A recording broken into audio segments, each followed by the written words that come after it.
Dzień dobry, kłaniam się nisko, tu Maciej z Motorlandu. Jesteśmy w Chinach na torze testowym QJ Motora i mamy okazję przetestować dla Was kilka, może nawet kilkanaście motocykli. Pierwszą sztuką, którą testujemy, jest SRT 800RX. Jest to motocykl adventurowy, nawet bardziej przechodzący w enduro. Wszystkie testy z tego toru musicie traktować jako takie przedpremiery, dlatego że tych motocykli nie ma w sprzedaży nawet jeszcze tutaj w Chinach i jest jeszcze sporo rzeczy do poprawienia, gdzieniegdzie mogą odstawać jakieś śrubeczki, dlatego że cały czas te motocykle są tutaj testowane, nawet za nami widzicie, że testerzy QJ Motor jeżdżą na tych motocyklach i je sprawdzają, więc to nie jest ostateczny kształt tego produktu. Lećmy do oglądania w takim razie.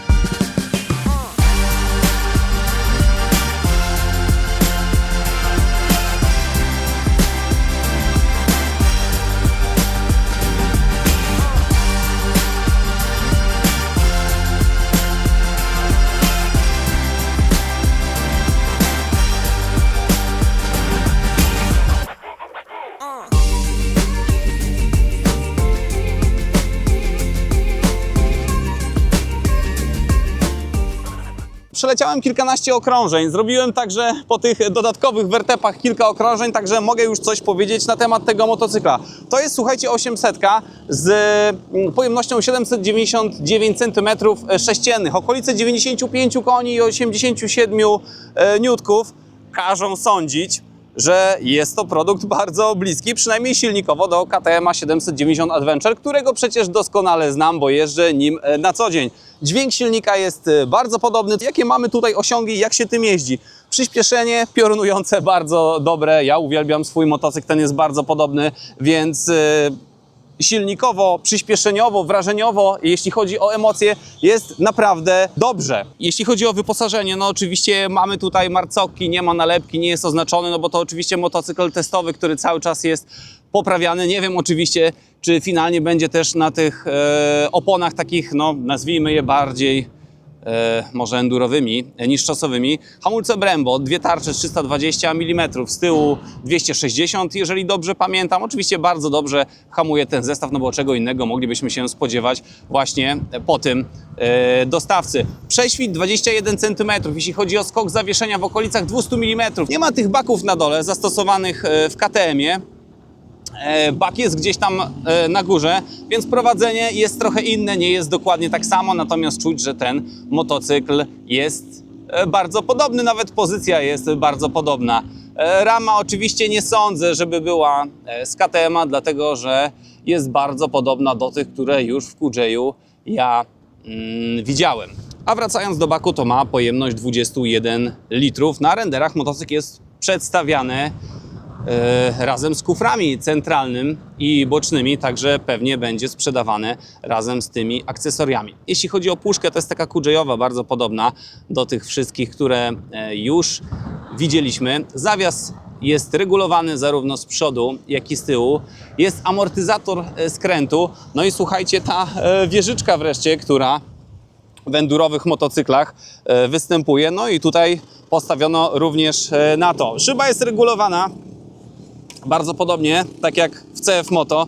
Zestaw przyrządu jest mi już znany z innych motocykli. Mamy tutaj kontrolę trakcji, podgrzewane manetki, podgrzewane siedzenie, bardzo fajną pozycję, halogeny, które możemy zapalić i zupełnie inaczej niż w KTM-ie mamy tutaj światła awaryjne. No, oczywiście nie testowałem go tutaj na szutrze, bo to motocykl testowy, nie chciałbym się zabić, a wiadomo, w terenie różne rzeczy mogą się przydarzyć. Ta sztuka nie ma quick shiftera na razie, oczywiście nie wiem jak będzie finalnie w motocyklu, który będziemy oferować, natomiast wydaje mi się, że będzie to wielka, ale to naprawdę wielka konkurencja dla tych innych motocykli, które już korzystają z silników KTM-a, takich jak na przykład Kowe 800 czy też CF Moto 800. Wracając do wyświetlacza, no to ciężko będzie coś tutaj zobaczyć, bo jesteśmy w pełnym słońcu. Motocykl ma przejechane 123 km, natomiast jest wyświetlacz TFT, zapewne będzie go można połączyć z telefonem, wyświetlać sobie tu nawigację. Wygląda to wszystko naprawdę zacnie. System bezkluczykowy, słuchajcie, będzie tu zastosowany. Mamy tylko guziczek do włączania. Oprócz tych wszystkich bajerów mamy jeszcze tempomat, także naprawdę motocykl będzie fajnie uzbrojony we wszystkie potrzebne bajery i dodatki. Patrzcie, nawet kluczyk jest w takiej siateczce specjalnej. Sprzęcie razem z płynami i olejami waży 198 kg, więc całkiem zacnie, nawet trochę mniej od mojego KTM-a, więc wydaje mi się, że będzie to naprawdę fajna pozycja. Dajcie znaka, co myślicie o tym sprzęcie, jak Wam się podoba. Oczywiście trudno go oceniać w takiej wersji jeszcze trochę przedprodukcyjnej, ale wygląda na to, że wpisuje się w obecne trendy takich motocykli. Soczewka bardzo podobna jak ta w SVT 650. Z boczku mamy handbary, w których mamy kierunki wbudowane. To są oczywiście halogeny. Ten motocykl nie jest uzbrojony w żadne gmola, aczkolwiek trudno mi powiedzieć, jak będzie wyglądała finalna wersja już do sprzedaży. Ta wersja jest na razie bez quickshiftera. Biegi musiałem zmieniać ręcznie, co oczywiście nie jest dla mnie jakimś wielkim problemem. Jeśli chodzi o elektronikę, no to wygląda to zupełnie inaczej niż w tych motocyklach, które znam, i zupełnie inaczej niż w KTM-ie. Na pewno jest to coś autorskiego. Nie wiem jeszcze, jakiej firmy jest wtrysk. Motocykl jest homologowany na Euro 5 Plus, więc nie będzie trzeba już nic obcinać, nic robić. No i w tym zestawieniu, jakim go widzicie, ma te 95 koni, czyli bardzo podobnie do tych maszyn, o których już Wam w tym materiale powiedziałem. Wszystko jest zwarte, sztywne, te plastiki są takie, bym powiedział, dość elastyczne, no i nie wygląda na to, żeby miały się jakoś tam szybko zmechacić. Nic nie trzeszczy, więc całkiem fajnie to wszystko jest spasowane.